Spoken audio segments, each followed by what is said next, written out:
thank you for being here today. Thank you for letting us into your homes for a little while.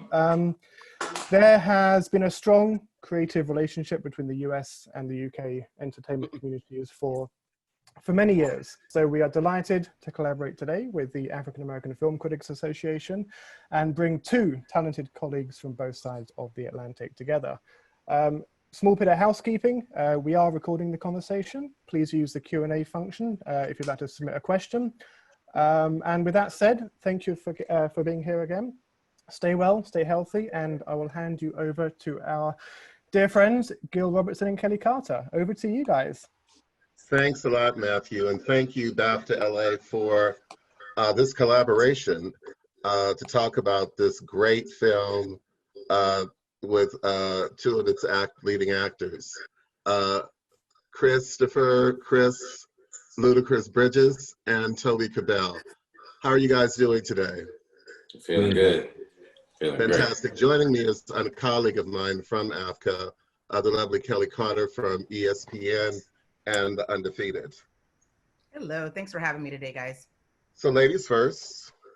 Awesome, well, I'll start, obviously, as a lady. This cast was fantastic in 2008, and when you look back on who all was a part of it, it's even more fantastic. At what point did you guys join this film, and what made you say yes?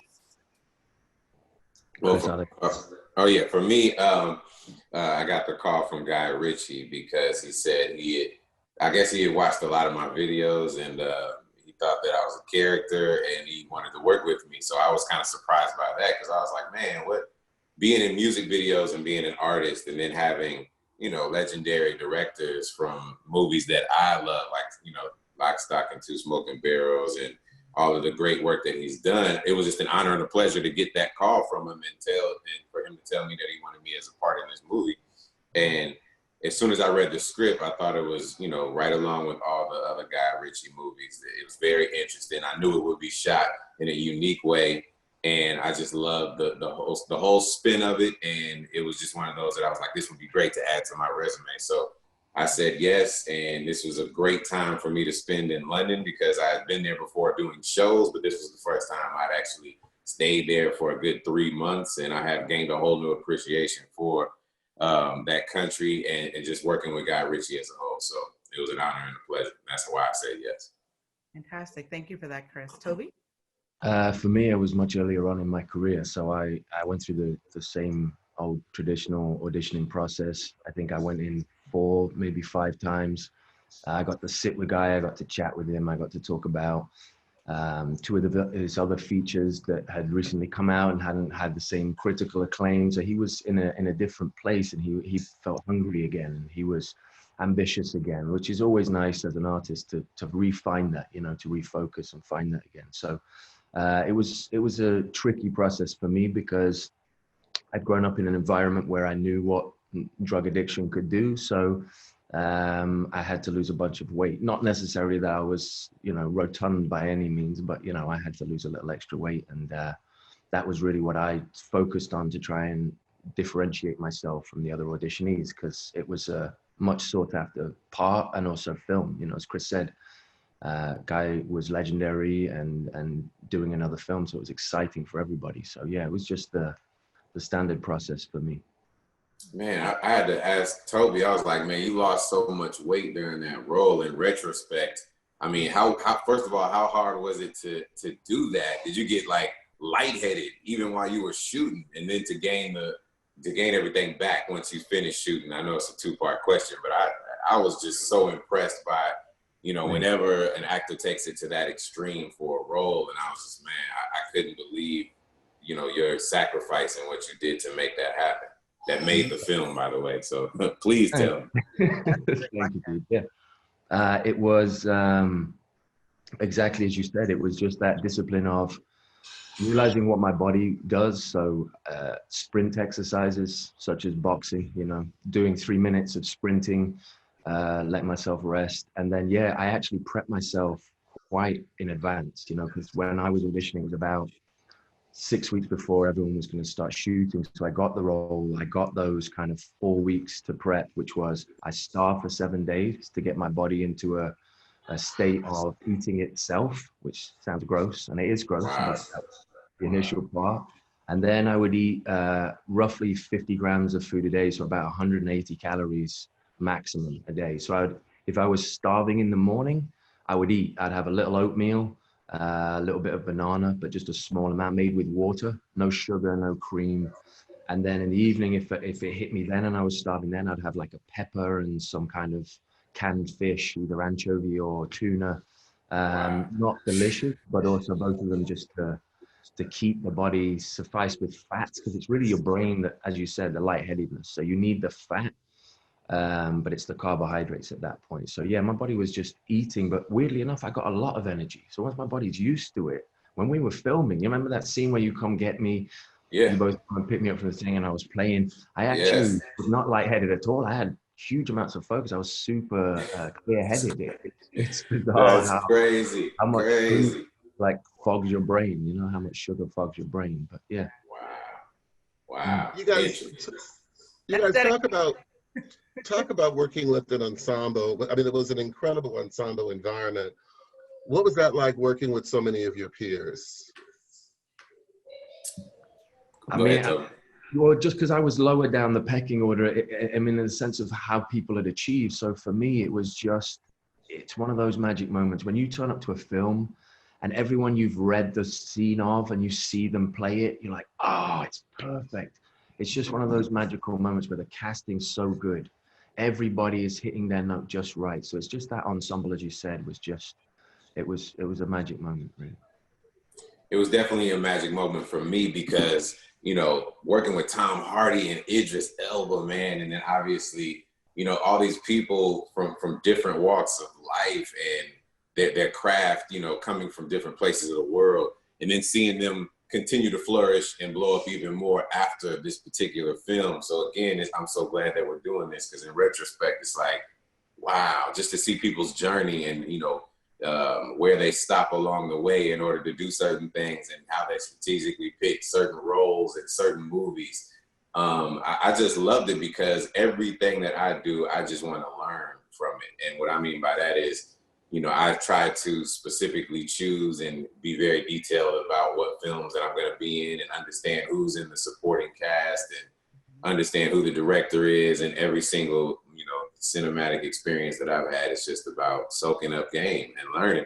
And I learned so much from those individuals, and Toby as well, and even from you know, the director. I loved it because the more talented individuals you have all in one film, the more you're gonna learn, period. Agreed. And just to tack on to the end, just to say that it's for a young actor, for a young performer, for a young artist at all, to meet someone, you know, at Chris's level, who you just assume what stardom is. You don't know, you have no clue. And so when you meet someone who is interested in learning and he's talking, but he's already so accomplished in his own art, it gives you a nice pattern for how you should move forward with yourself if you achieve success, you know. And it's nice. All of those things, they're enriching, you know. I love hearing that. Chris, you had mentioned that when you did this role, this was the first time you were able to spend a significant amount of time in London, or certainly shooting outside of who you are as a musical performer. Were there any key differences in shooting stateside versus shooting over in the UK? And if so, what kind of, you know, stood out to you? I think during that time, and correct me if I'm wrong, Toby, I was like, in the UK, there are different rules where you can shoot on the weekends and different hours and all this other stuff. So I was like, damn, man, we got to work on the weekends. I thought we had weekends off, just like when you shoot in the States. But, you know, it actually turned out to be a great thing because we were able to shoot the movie in a shorter period of time. And, you know, I think that when you take those breaks anyway, you get out of character, you have to kind of jolt yourself to get back in. So when you smooth sailing and just shooting every single day, you stay in that stride.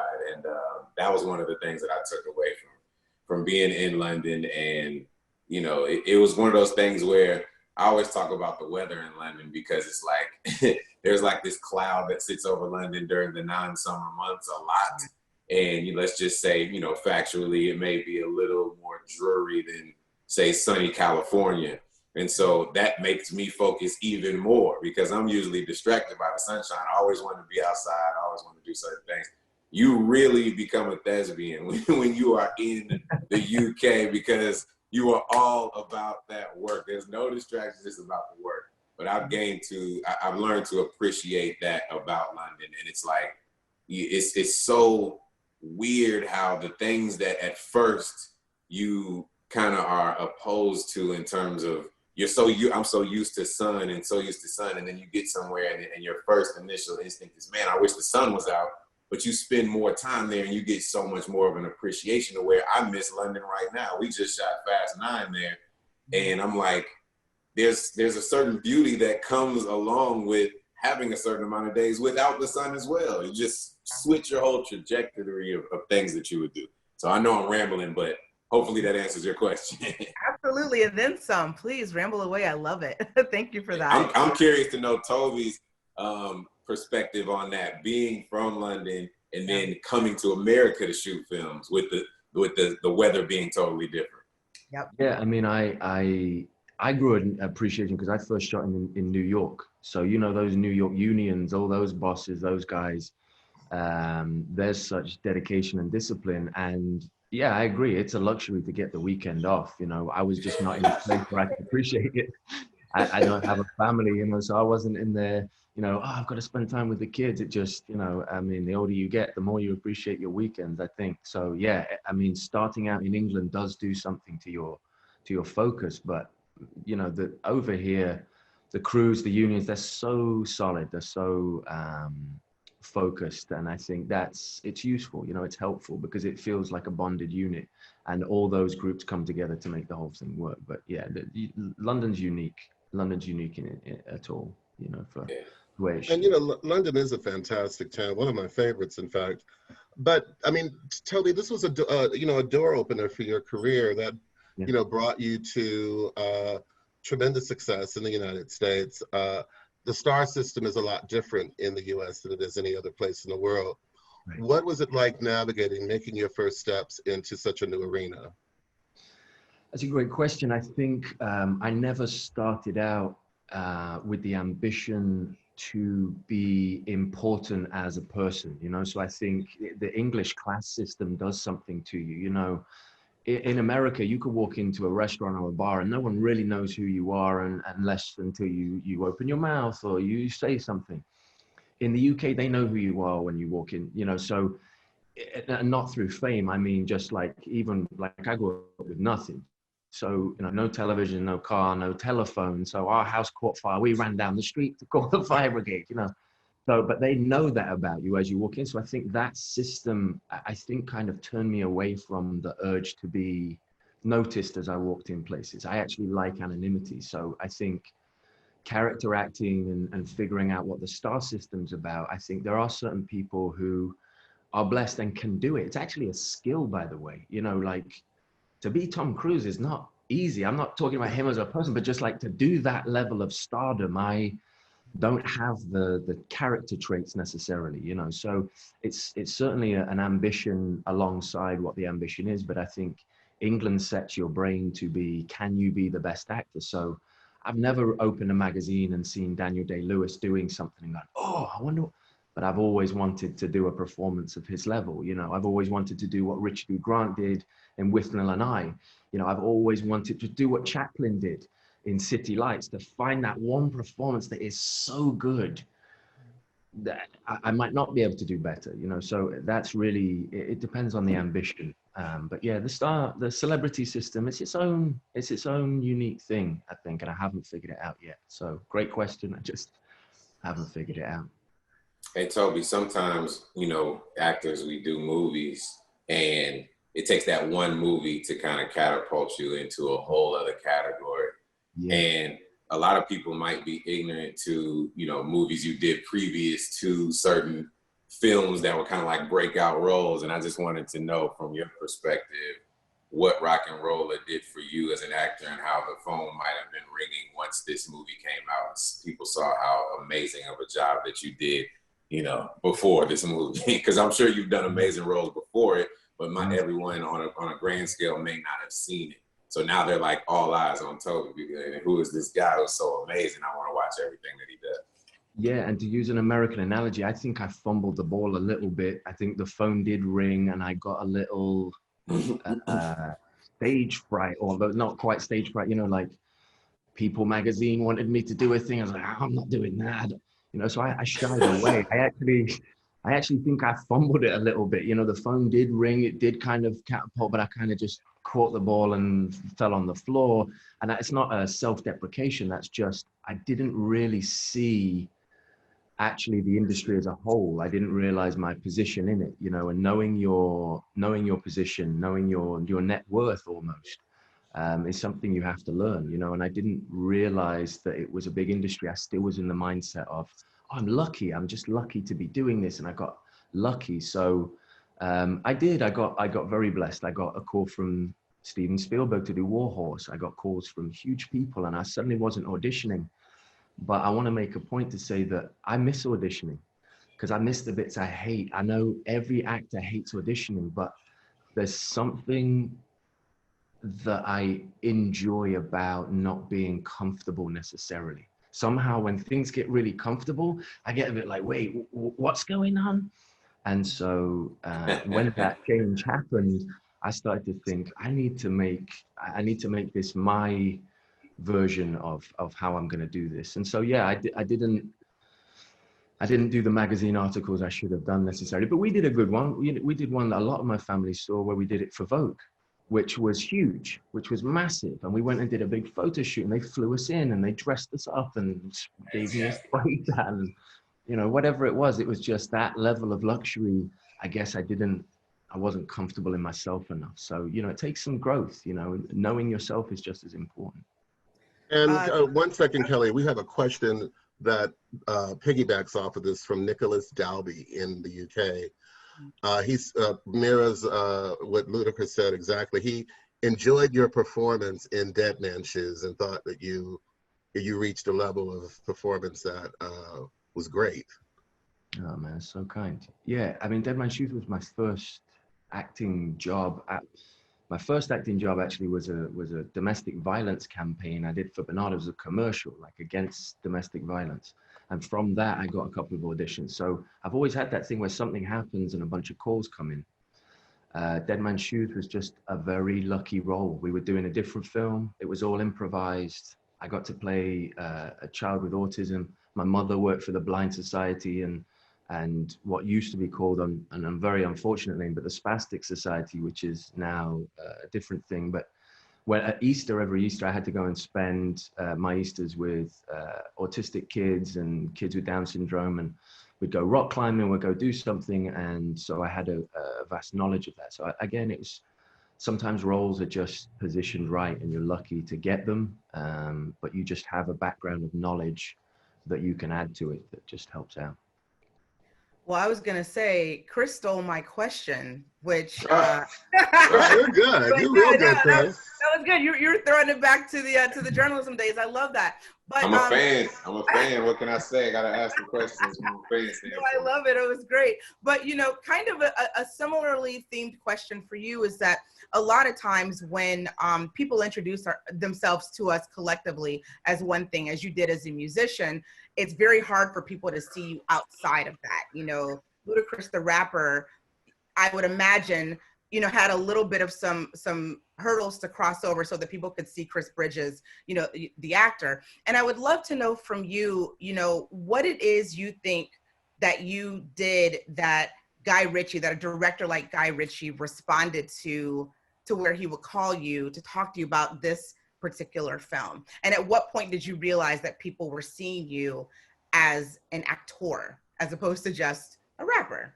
Right. No, that's a very good question. For me, the good thing about me making the transition was Too Fast, Too Furious was kind of like my first role. And if you remember that, my hair was out. I was basically playing Ludacris, just learning the fundamentals of acting in that movie. So it was fun. And, you know, once I understood that half the battle of acting is being able to focus when you have a million people looking you dead in your face and telling you what to do and giving you direction, then you can kind of start venturing further and further away from your actual personality of who you really are. And I think that I was lucky and blessed to have one of the easiest transitions. And then, you know, to answer your other question, I would have to say, humbly speaking, probably Crash, and Hustle and Flow, which both of these films were, nominated and won Academy Awards. And it was like, once I was in Crash with, Sandra Bullock and Brendan Fraser and Matt Dillon and Don Cheadle and all these different people, it was like, even people in the acting world, like, there's no way you couldn't look at me as finally accepted into the actor world after playing that part. Lorenz Tate became my best friend after that. So I think that really had a lot to do with it. And by talking to Guy Ritchie, it was a combination of those movies and my music videos, which you just saw so many different characters. And I think that's what it was. He just saw a personality that was a very strong personality. And I thank him for that, because I love that I was a part of this film. Absolutely. Thank you for answering. Now, Chris, what was the motivation? And Kelly, I'm going to piggyback off of that, because that was my next question. But right, doing a deeper dive into that. I mean, you're part of a generation of musicians who have been very successful in transitioning over into other areas of business, expanding their footprint, their brands, but specifically in acting. And for this conversation, what motivated you? What was that part of the bigger plan day one, or was that something that you gradually discovered? Wanting to act, wanting to be in motion pictures. For me? Mm-hmm. For me, it's crazy because John Singleton, may he rest in power, he directed Too Fast, Too Furious. And I was actually on tour with Eminem at this time. I think it was like 2002, 2003. And I got the call that he wanted me to audition for the role of Tej in Too Fast, Too Furious. And I mean, I think in my mind, I'd seen transition from people like Ice Cube and Will Smith and Queen Latifah. And I always in the back of my mind was like, it might be cool for me to really try that out. I have no idea if that's something that I would do or not, but it would be interesting. And then when I got that call and I actually auditioned for it, and he said that I got the role, and like I was saying earlier about kind of just learning the fundamentals and then getting feedback from other people on how I did, because you can't tell people you can act. Other people have to tell you that you can act. And they were saying, I got a pretty good vast array of individuals saying that I did a solid job in Too Fast and Furious. Then I was like, okay, maybe this is something that I can actually pursue and take on the same mindset that I do with anything that I love, and just really try to learn as much as I possibly can as I'm going along. And I think that's really what it was. And shouts to John Singleton for that and his family. And all of it's gone to bolster the overall brand. You have a very active nonprofit that does a lot of great work for disenfranchised people. So it was just simply a way to expand your reach and your level of visibility to support the things that are important to you, I would imagine. Absolutely, 100%. And thank you for mentioning my foundation, because yes, it's a culmination of all the things that I do that realize what really makes the person, and for all the fans to really, for you to get, it's like you can get a place in people's minds, but once you start doing all of these different things and you choose, to your best ability, the right projects and giving back, then you start getting a place in people's hearts. And I'm so blessed. And, I want to thank Lana for doing this, and shout out to, I see a lot of people on here. So shout out to Ivory Brown. I'm thankful to even do this and to give this type of feedback, because you guys are making me think about certain things that I didn't even think about. And it's just, when you reflect on the times, I was just doing a versus battle the other day. I don't know if y'all heard about that, but in the music world, when you're doing something, when you're doing something 15, 20 years after it's happened, it's a whole different conversation of when you're doing it within the year or first 2 years, because you get to see how your art ages. And this piece of art has aged very well. We all know that Guy Ritchie was ahead of his time and continues to be ahead of his time, because he pushes the envelope as a director. But when you get to look at movies and reflect on how great they were, and how there's nothing that can really compete with a movie like ROCKNROLLA or Lock, Stock, and Two Smoking Barrels, or all these different things. So not to get too wordy, man, I'm really glad that this film has aged the way that it has, and that I've had the opportunity to be in it. Well, that's another great question for Toby, Kelly. Actually, Luda's done it again. He's pivoted a question to Toby about how ROCKNROLLA has aged over time. Toby, it's on you. And Kelly, you have the next two. Okay. Yeah, just like the art piece in the movie ROCKNROLLA aged in such a good way, because that's why everybody was willing to kill each other over it. But go ahead, Toby. Yeah, precisely. I think that is the thing. Timeless stories are timeless, you know, when they're about people and authenticity. And I think, just to lend back to what Chris was just talking about, I think what's great about artists, good artists, no matter what, Chris being one of them, is that authenticity. If that hadn't been there, Jeremy's character wouldn't have had the authenticity as the manager. You know what I mean? That partnership didn't work.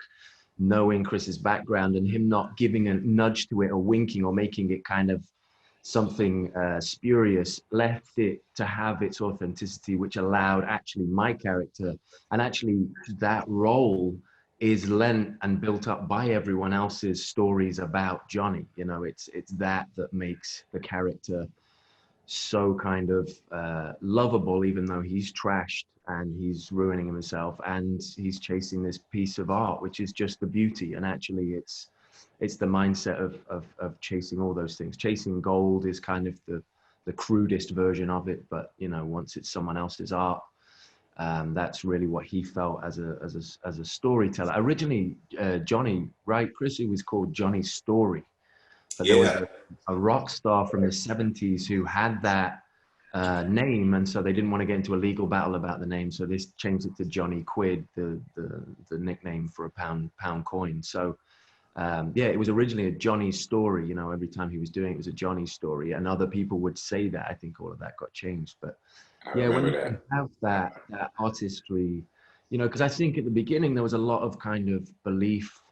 You know, when I look back, I remember people saying like, "Oh, what's Ludacris, right? He's just playing himself, right?" It's like, that's the belief that, yeah, it's like, that's the belief that when you do something well and you do it with authenticity, they just presume that you haven't done anything, you haven't put anything, you haven't put that word. But what was great is that scene where we're doing a flashback of what might have happened when we're in the elevator, right?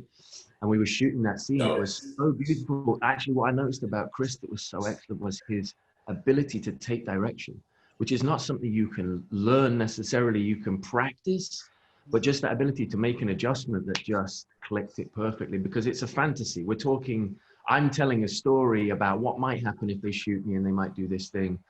But it's that old statement that I can't behave like the king. You have to treat me like the king when I walk in. And that's what sells the thing. And that's the beauty of all of us when we do supporting and when you're supporting each other. And that's part of the magic. But yeah, the story has stayed so strong. It was filmed so well, that kind of work that the guy did. And I think there was probably the least amount of the very quick zoom in, flash, speed up, slow down. They were kind of reserved for Johnny in that movie. There wasn't much all throughout. There weren't action sequences that were doing it, and he let us play out those action sequences. I think it's one of Guy's classics, you know, and he's got classics. You did a whole day having a bag over your head, probably 2-3 days. So I salute you, man, and the sacrifices that you made. I've said that already, but man, you went above and beyond. God damn, bro. They should have cut you an extra check just for having a bag over your head for a whole 2 to 3 days of this scene that we had to shoot. Whew. Wow. They could have used a stunt double, Toby, and they didn't even use a stunt double. They continue to use you with the bag over your head. It could have been somebody else. Damn. Wow. See Toby's dedication. It's real dedication. No, it's impressive. I campaigned for hazard pay for Toby. ROCKNROLLA. Yeah. You know, when you have an ensemble film like this, the director truly becomes a coach. And I would love to hear from both of you guys, you know, either what that first day was like or those first moments with Guy Ritchie. Like, what's it like being on a Guy Ritchie set when, again, he is directing and coaching and navigating so many different superstar talent, personalities, and so on and so forth. What was that experience like for you guys? Man, his eye is just different. So I think it's a pleasure working with him. Just such a great pleasure. He doesn't really, it's fun working with him because I don't know if a lot of people know this, but he loves, what is it, Toby? He does like not martial arts, but he's a wrestler. So in the morning before he comes to set, he's like so cool, calm, and collected because he's already got this workout in and, you know, exercised all of this, you know, he's just gotten a lot out so that he can be clear-headed, so that he can work. And when working with him, it's just the creative side that's coming out. He's like a little kid. It's like a kid in a candy store, and that type of enthusiasm and that type of love and passion after a certain amount of movies is like, that's what should be all about. We all need to get back into that type of, you know, kid zone, because this is what art is for. It's supposed to be fun. And the way he works with all of the actors is very respectful, and just, he'll give you a couple takes to do what you want to do as well after he gives direction. So he's just one of those people that wants to get the best out of everything he has. Sorry for talking so fast. I know somebody's trying to type what we're saying, but I just had to know. I'm gonna slow down a little bit after that. And in addition, he gives you things to figure out yourself. And I didn't know at the time whether he didn't know or he just wanted the extra part of your performance that came from you figuring something out and the pride that comes along with that. For example, exactly. There's a fight scene I have with the doorman, and he's like, I don't want to steal that bit from Casino and Goodfellas where he stabs him with the pen, but I want something like that. I want something kind of aggressive and brutal. And I was talking with the stunt guy, and I said, I could just have a pencil. He's like, guy said, yeah, but if you have a pencil, where's your notepad? And as he walked off, I said to the stunt guy, I was like, I don't need a notepad. I just pull it out and I'll use my hand flat like that. Like, what's your name? And it was those moments that made it mine. So when you have some possession over your own art within the whole art piece, you kind of get that sense of pride that gives those tiny details. And Guy's all about the tiniest detail. You know, he'll even come in and go, yeah, do it like that. You're like, well, I'm not going to do it like that, because that's the worst performance in the world. But he's not there to show you the performance. He's there to give you that inspiration. And sometimes he's smart enough to know that if he gives you the perfect version with all the details, you might not be able to manage it. And it's so tailored. Like, he might not have dealt with Chris that way, or Gerard, or Idris. He wouldn't have it specific. He's got that mindset where he figures out the individual as well. He's just very sharp, very, very sharp. That's true. I'm glad you added that, because just like a mom with a lot of children, how a mother gives every single child, making them feel like they're the only child in love.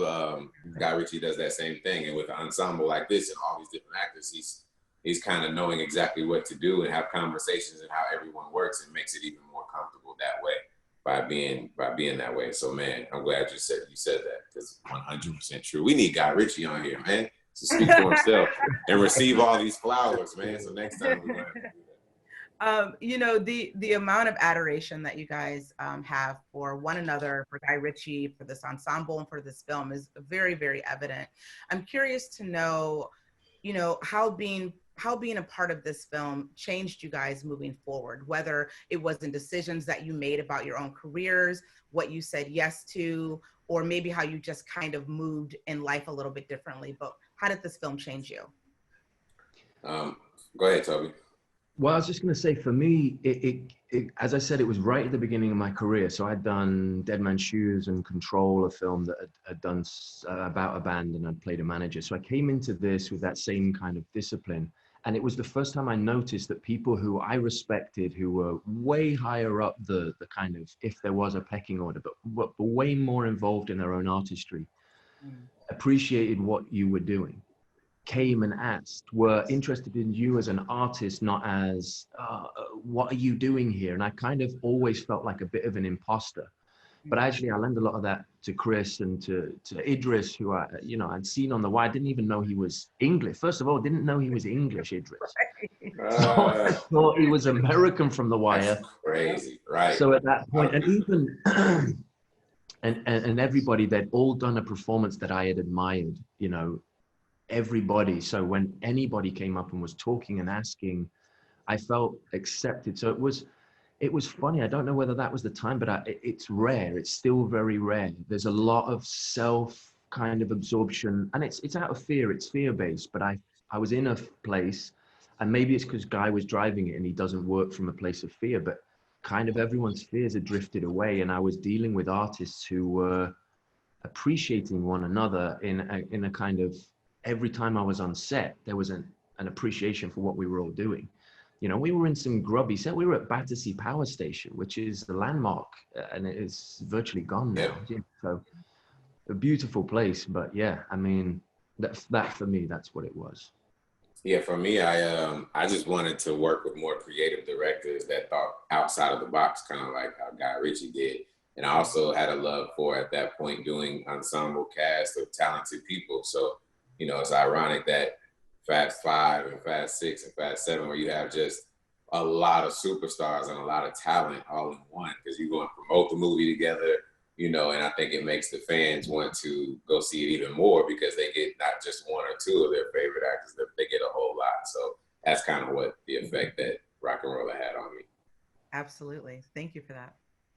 Sure. So now there's been a constant, you know, drumbeat for part 2. And Toby, like you said earlier, I mean, it set you up perfectly, the ending, for another story. When do you think we'll see it? Or or should we leave Well Enough alone? No, I don't think we should. I mean, I don't know how Chris, I'm sure Chris agreed. You know, we shouldn't leave Well Enough alone. I think we had a great chemistry going on there. I think, I know Mickey Dahara, who was kind of in the background doing a lot of writing along with Guy, and actually appeared in a couple of Guy's movies and played Turbo, my driver, actually Mark Strong's driver, who becomes my driver. He's the kind of guy who really has that details about that kind of world in London. And he had that script written a long, long time ago. And I just think it just needs a revival. You know, it was, don't forget, you know, we talk about the magic that's here, but there's the magic of, you know, the producers in the background. So you had, you know, a lot of really interesting people working at Dark Castle, which was doing great things. Joel Silver's company at that time was really trying to move itself forward and do various different things. And so even that element, you know, you had Susan Downey, you know, you had Naveed. So all of these producers who were working at that level in the background were helping alongside. They were leveraging, they were moving things around. So the team, getting the team together is all important. And I think it's like any great movie that you want to see the sequel of, you don't want to rush it, you know, like love Godfather 2, Godfather 3. I mean, no, I'm not here to just joke, but you know, it's that kind of thing. It's like, if we rush it, does it have the same magic? So yes, I want it more than anyone, but it has to have the same finesse attached to it, I think. Yeah, I think Guy obviously has to be the driving force of this, because I know there have been people over all these years constantly telling him, are we going to do it? Are you going to do it? I mean, I'm talking about as soon as the movie came out, I remember us promoting it and doing panels, and people were already asking for part 2. So I think it has to be something that, you know, he wants to do and studio get behind it. And we'll see what happens, man, because to get all of those actors back together, like your original question of seeing everyone's path from since then, is just amazing, and would be even that much more special coming back together. Tom Hardy, I mean, come on, man. Took off after that. Yeah. No, you know, I was going to say, if you read or watch any of Guy Ritchie's interviews, this film is the one that people go back to and revisit. In some part, probably because of the way the film ended, you know, kind of teasing people to come back for part 2, but in a large part because it clearly resonated with the fan base and with critics. Why do you guys think that is? Especially because you guys were both fans of the entirety of Guy's projects before that point. Why this film, do you think, has resonated the way that it has with fans over the years? Damn, Toby, you're gonna have to take that question. That's a good one right there. I don't know. It's tricky because I think, look, they made a Snatch TV series. I think all of the Guy's work has that kind of ability to go further, but he rounds out nicely. That's one of the great things about Guy as a storyteller. He closes the loop, and that's hard to do. And I think with that one where he did leave it open, I think that it's just, we've already said it, that it gave it that opportunity. But I think people wanted more Snatch. People wanted more Lock, Stock. They wanted all of that kind of world. They want to live in it. It's like, you know, it's why we love soap operas. You know, we all pretend we don't watch it, and we sit there with our missus and she's watching like, what is this rubbish? But we're all watching it, you know, because it's that familiarity, you know, it's part of that thing. It's why The Office in the UK went for 2 seasons. because that's how it was set up. And The Office in America just went on because you love those characters. So once you start to fall in love with them, you know, you want to see how that works. And there's missed opportunities. You know, we always say like that band manager and everything, and everybody I talk to is like, well, where did that go? Or a you know, people want to know what happened before, you know. So it's just a rich environment. It's just a rich tapestry, if you like. Yeah, I would love for Guy Ritchie to answer that question if he were here. True. I don't even think I don't even know how to answer that, but I think Toby did a good job. Yeah, I think you did too. Thank you for that. What is it about the whole gangster genre that both Americans and Brits I just can't get enough of? Because they want to live vicariously through all the gangsters and everybody, because we all have these thoughts in our head, we just don't act on them. But to be able to be a badass like that, and to, you know, revenge is sweet. It's so many different elements of why we love these stories so much. And I mean, obviously Toby can speak on the UK side of it with Russians, and how Russians come in and buy a lot of land, and there's a lot of craziness going on. But for the most part, US, man, we just like to live vicariously through all the bad stuff. It's fun. You know what I mean? It sends your blood rushing. You know, it's a thrill-seeking ride. It's like people who love roller coasters and just adrenaline junkies. That's why we love it so much. Right. It's the carefree. It's the belief that you are above it, that there is no recourse for what you do, and even the recourse they have is not enough to actually make you feel punished. There's a mild psychosis involved with that, perhaps, but you know, like, it's just that belief. We all sit there and we all believe that we'd like to be a part of something where you won't necessarily, you know, if I'm sitting having dinner, you're not just going to cause a kerfuffle. You know, it's just that protection as well. You know, we all want to be part of something.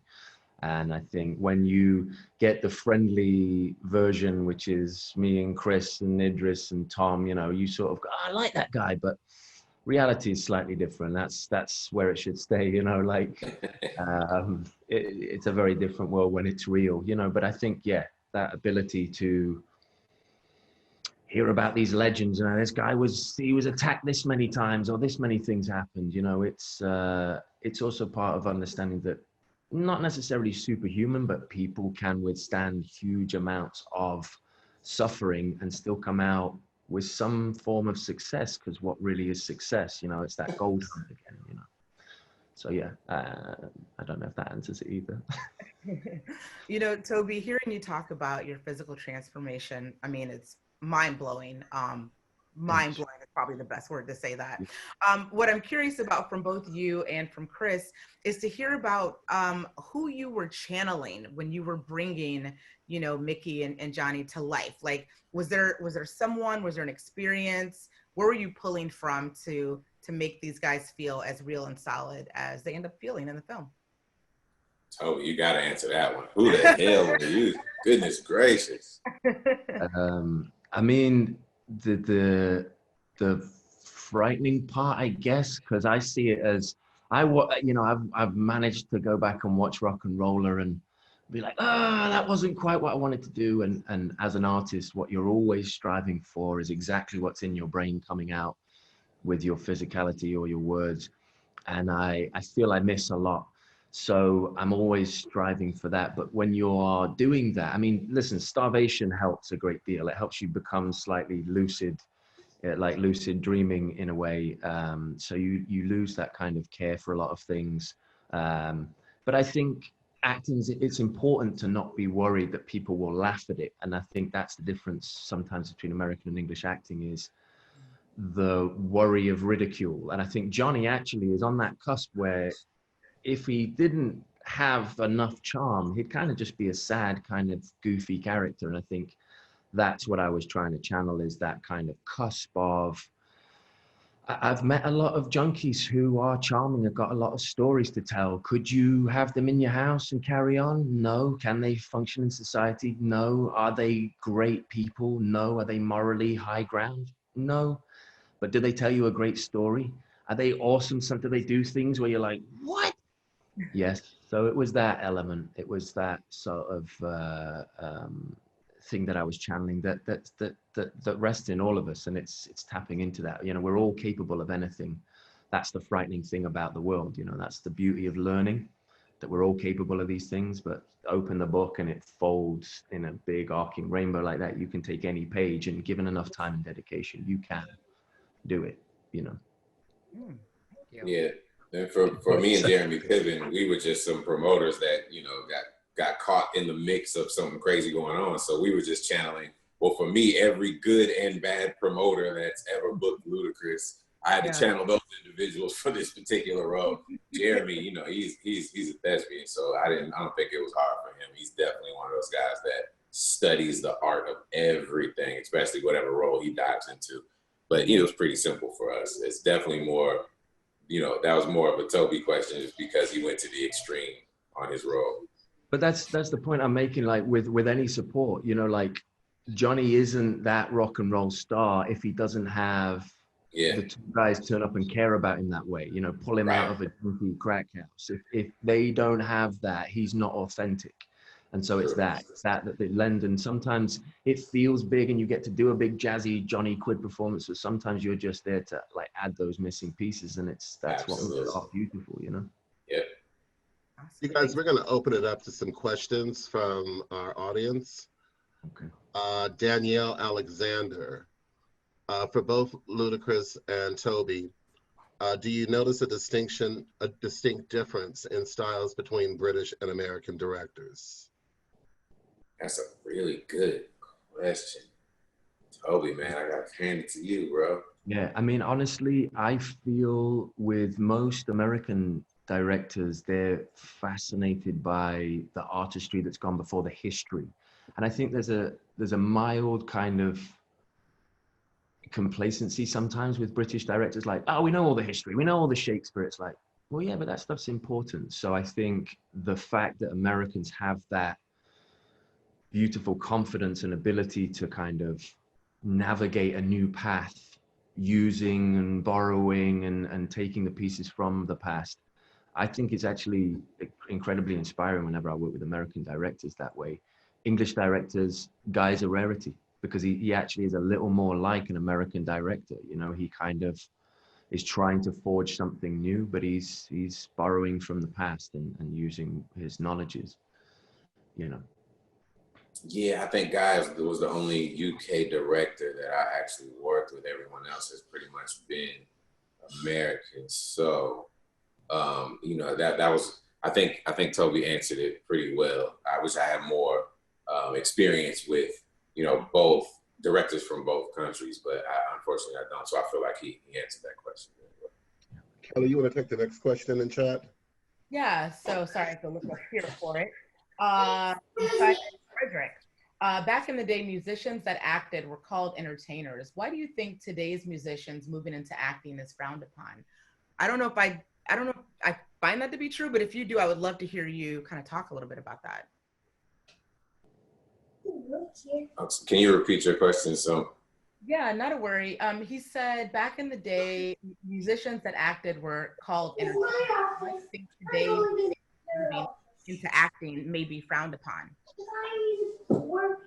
Oh, okay. I never knew that. My daughters came here. Hey, Daddy is on an important Zoom right now, so can I finish, please? That's why I didn't hear the question the first time. I have to. This is important. I love you. Mama, I didn't know anything about that. That's interesting. I do know that there was a time where there were a lot of actors that were kind of upset that musicians and entertainers on the music side were getting roles that they may have otherwise been up for, but I did not know about it being considered. No, I've never heard that. That's crazy. That's what I'm saying. I don't know if I find that to be true, but you know, that said, how do you think that, or how are you finding that people identify you right now? Because you've been a part of so many fantastic films, like you said, that have graced the biggest stage you can possibly grace in this town. So that's undeniable. Are people looking at you as the rapper, the actor, or? Man, it's funny. I gracefully have a lot of fans that some know me from movies and not music, some know me from music and not movies, some know both. But I can honestly say it's sporadic. It's all over the place. And I think that's a good thing. That's a good problem to have.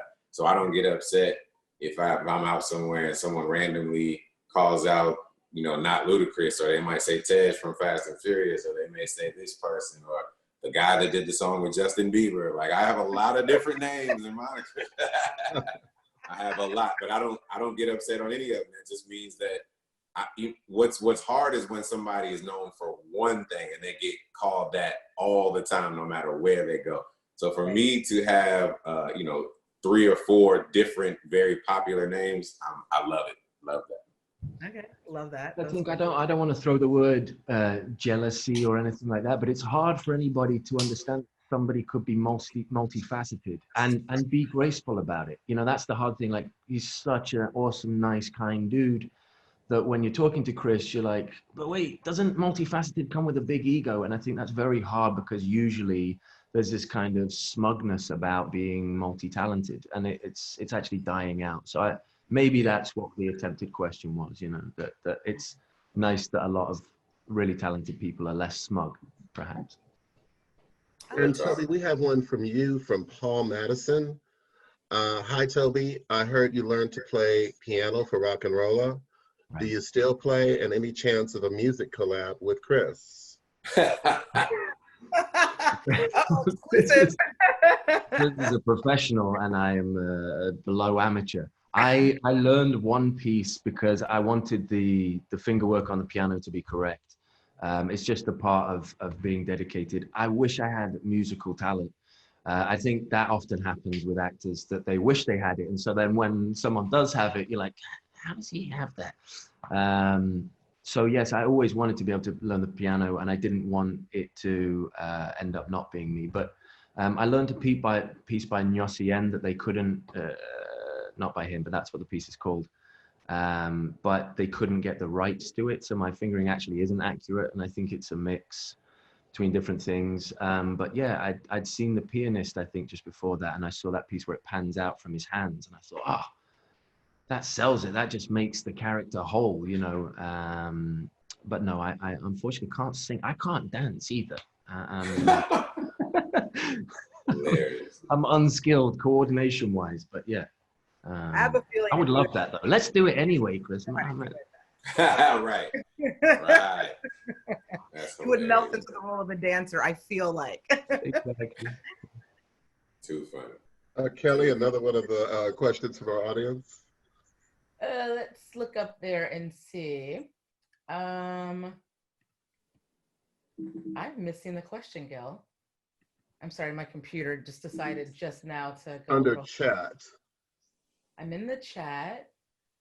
Oh, I see. Okay. How do you both maintain your sense of self in such a judgmental, rejection, and validation-based industry? Good question, Chris. Yeah, man, you gotta keep the right people around you. Have a good team, keep you sane. Never forget where you come from, and just always have a foundation of why you want to do this. So what the passion is, what your goal is, because it gets crazier and crazier every single day. Especially now that everyone has a voice, which has some good properties, because you're able to touch the fans and get even more specific and detailed information on what it is that they feel and what they want. But then sometimes it can go left when you have certain individuals that just want to get attention and try to cause controversy for absolutely no reason, given the context of what someone said. So I would just say, it's just one of those things where you just have to stay grounded. You have to know what you're in it for, and you have to look and understand it's a marathon and not a race.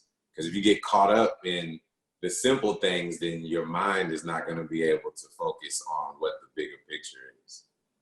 Yeah, and I think in addition, you have to do your art and leave it. You can't go back and pick it to pieces constantly, because it's not for you. You don't actually, in the beginning you think, I'm making this for me, and I want to do this and I want to achieve that. But actually you realize it's not for you. So when someone critiques your work or has an opinion about you, that's just for them. My life's really important, as I learned, way back with the guys, that all of them had their own life, you know, and their life was going on. Their work is important, and that's the discipline and the dedication. But people can't live your life. People don't know how you dealt, how you grew up, how you did with anything, and you're just there giving a piece of art. You like my art? Awesome. You don't like my art? Awesome. It made you feel something either way, and I know it kind of feels like a kind of hippie version of like, yeah, let it be what it will be, but that's the truth. In the end, it will be what it will be. And actually, I love so many movies from films from people who are long since passed, and I'll never get to ask them a question about what their art was like, or what it was like going for dinner with this person or that person, or this event or that event. I just love their art, and that's what we're leaving, you know, that hopefully it's on a platform that can be viewed, you know, and done. But yeah, some of my favorite artists are long since gone. My favorite actor of all time, my favorite movie of all time is Harvey with James Stewart movie. It's just my favorite. It's so beautifully done. You know, that director's gone, the writer, everybody, they're all passed, but the art's awesome, you know, so it's hopefully what we're doing, right? Guys, it's been fabulous talking to the two of you. Would you like to share your socials with our audience for them to follow you? I would love to. I don't have one. I've never done it. I don't know what it is. I just always feel like I'm going to get on there and get a bunch of people from high school like, hey, I'm like, And man, that could be a smart thing, like I just said. On one hand, you get the fans that love you. On the other hand, you get people that just want to randomly try to get a reaction out of you for no reason. But with that being said, I invite all positivity and negativity to my page at Ludacris on Instagram. Come holler at me, and let's see through the BS together. And Kelly? Oh, I'm at Kelly L. Carter on Twitter, Instagram, Facebook, everything. 2 E's. Yeah. Great. And we're at AAFCA, AAFCA on Instagram, and the AAFCA on Twitter. On behalf of the African American Film Critics Association and BAFTA-LA, we want to thank you guys. It was terrific. We're looking forward to seeing you both in your next project separately and also together. We're going to launch a campaign to get part 2 made. And really, truly, thank you for taking your time out on a Tuesday, in the middle of this crisis to speak with us today. Thank you, Lana Walker. Thank you, Ivy Brown. Thank you all. You guys have been great, and this has been wonderful. And Toby, it's good to see you, man, and catch up, man. You're a very humble, very talented guy. I can't wait to see where your journey continues to take you. Hopefully we get to work together one day again soon. And if I'm ever out in UK, coming to holler at you, man. We gotta go party or do something once the quarantine is over.